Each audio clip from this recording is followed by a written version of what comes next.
Oi, pessoal, tudo bem com vocês? Semana 2 do ciclo 3 e o nosso assunto de hoje é problemas envolvendo inequações do primeiro grau com uma incógnita. Eu vou começar lembrando de uma informação que eu já falei em outros vídeos, mas como a gente vai voltar nesse assunto de inequações, eu vou falar de novo. Bem importante isso aqui, tá? Quando vamos resolver um problema, devemos ler com atenção, porque é no enunciado que vão estar as nossas informações importantes. Fazer a tradução da linguagem escrita para a linguagem matemática. É quando a gente, isso aqui, né, a gente chama de equacionar,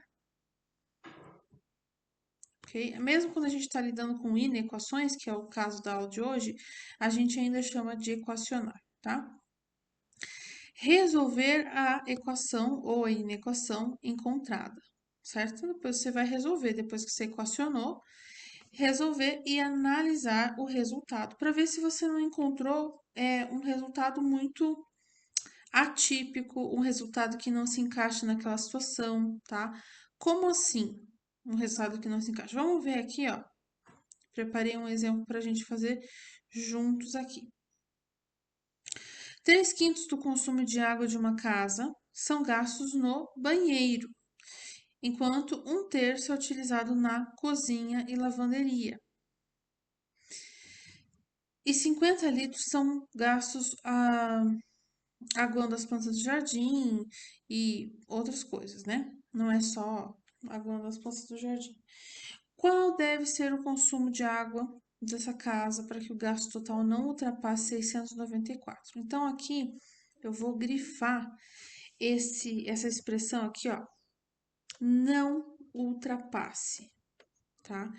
Isso de não ultrapassar vai nos fazer uma referência à desigualdade menor ou igual, porque se for menor, não ultrapassou. Se for igual, também não ultrapassou. Então, essa é a desigualdade que tem que ser usada aqui nessa questão. E assim, as outras coisas também super importantes, vou trocar de cor aqui. Então, 3/5 do consumo de água, né? Depois ele, no banheiro, daí depois ele fala 1/3 na cozinha e daí 50 litros para outras coisas. Então, é isso que a gente vai usar. 3/5 da água no banheiro, 1/3 da água na cozinha e 50 litros, que não depende de X, já tá uma quantidade fixa, né? 50 litros, tem que ser menor ou igual, ou seja, não ultrapassar 694 litros. Então, nessa montagem aqui, ó, que já estava aqui, né? É a forma de equacionar esse problema. Daí na letra B ele fala, observando a inequação, que a gente acabou de escrever na letra A, né? Faça o seguinte questionamento: a qual conjunto numérico X pode pertencer? Então, a gente tem, né, os conjuntos numéricos dos naturais, que são aqueles que a gente usa para contar, né? 0, 1, 2. Opa, desculpa, gente. 0, 1, 2, 3, 4 e assim por diante, né? Bem importante a gente saber também os conjuntos que a gente está lidando, né? A gente tem também o conjunto dos inteiros, que a gente coloca essa letra Z maiúscula aqui, que são todos os números, por isso que eles vêm aqui, ó. Os naturais vão para o infinito. Os inteiros já vêm do infinito, né? Então eles vêm lá, -3, menos qualquer coisa, né? Eu já tô colocando um pedaço aqui, tá? -3, -2, -1. Aí que chega no 0, 1, 2 e assim por diante também. Ele conjunto dos naturais está aqui dentro também, só que com os negativos junto. Aí a gente tem o conjunto dos racionais, né? Que é um conjunto que já vai ter os números quebrados, né? Vou escrever aqui, assim, entre aspas, os quebradinhos, tá? E também os inteiros, né? Não é só os quebradinhos. E assim por diante, né? A gente não vai revisar tudo, mas assim, ó, como o conjunto numérico do consumo de água só pode ser em litros, que é positivo, ninguém gasta menos 1 litro de água, né? Não existe isso. A gente tem que X pertence aos racionais positivos, tá? Quando tem esse maisinho aqui assim do lado, são os positivos, tá? E só para você não ficar com dúvida, esse aqui é o símbolo de pertence, tá? Assim como a gente tem o símbolo de igual, né?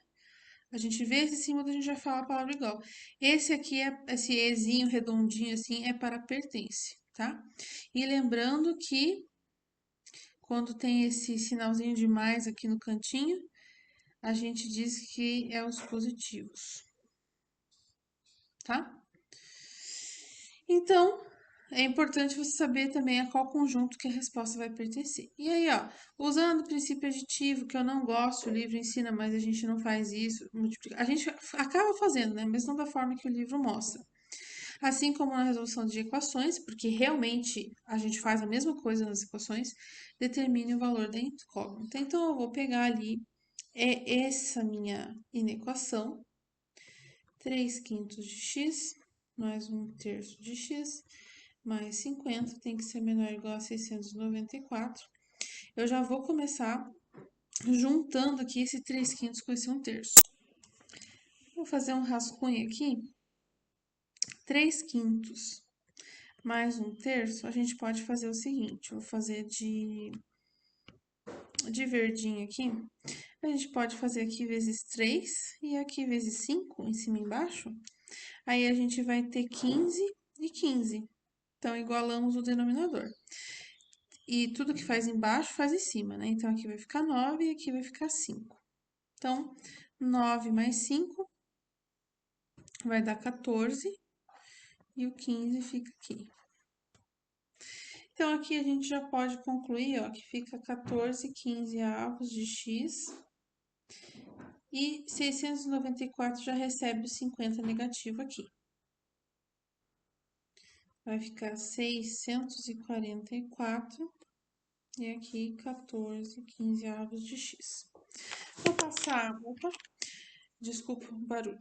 Eu vou passar esse 15 lá pro outro lado, então é 14x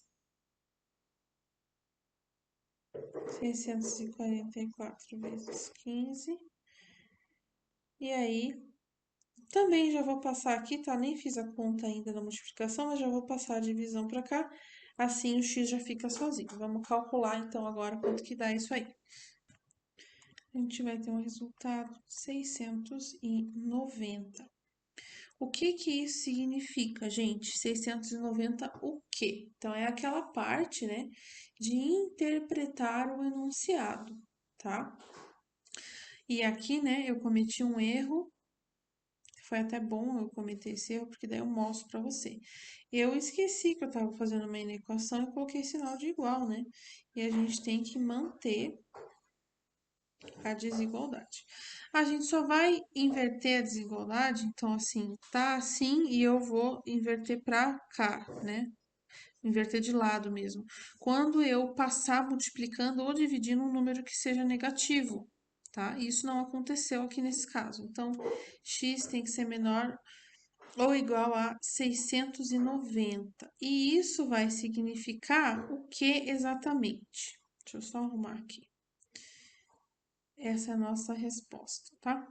O que que isso vai significar efetivamente? Que a pergunta, né, do exercício tá aqui, ó.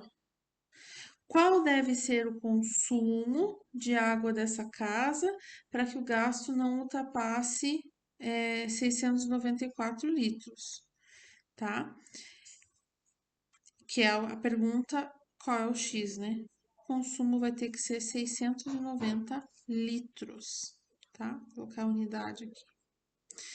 Ou seja, isso é verdade, isso vai dar certo, isso é viável numa casa real, numa situação real? Sim, com certeza, né? E é uma resposta que com certeza serve. Então, a gente termina o exercício aí. Preparei também mais um exemplo, deixa eu achar aqui. Um exemplo de um exercício que está no livro também, na página 28. Em um lote de 200 parafusos, o número de peças com defeitos é representado pela inequação a seguir. Então, o que é lote? Lote é uma leva de parafusos fabricados em alguma indústria, certo? Quando a gente aquele lote que saiu naquele dia, aquela produção daquele período, né, de tempo. Então, ele já deu a inequação que vai reger esse problema, tá?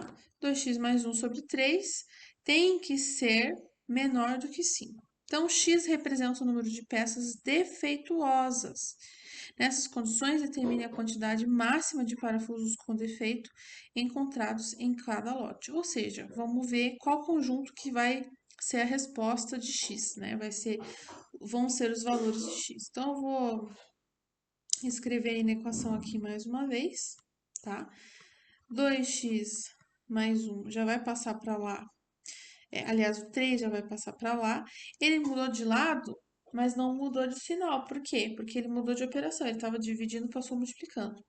E ele não era negativo, então eu não preciso inverter a minha desigualdade, tá? Então vai ficar 2x mais 1 menor que 15. 2x menor que 15 menos 1. Aqui, ó, professora, você passou um negativo agora, mas não foi multiplicando nem dividindo, então não inverto a minha desigualdade, deixa ela como tá. 15 menos 1 é 14, né? Dividido por 2, x tem que ser menor do que 7, ok? Então, ó, a quantidade máxima de parafusos com defeitos só pode ser 6 parafusos. Nossa, professora, mas sua resposta deu 7. Sim, mas veja, tem que ser menor do que 7. Quem é um número menor do que 7? Que não seja quebrado, porque a gente está falando de número de peças, né? Que, no caso, o número de parafusos. Então, tem que ser 6 parafusos a resposta, que é imediatamente menor do que 7, né? Então, fica aí mais esse exemplo. Se precisar, assista a aula de novo, gente, esse vídeo aqui, tá? Para ver o raciocínio acontecendo ali nos problemas e faça os exercícios que eu pedi lá no material de apoio para treinar também, que é bem importante. Tá bom? Até a próxima. Tchau.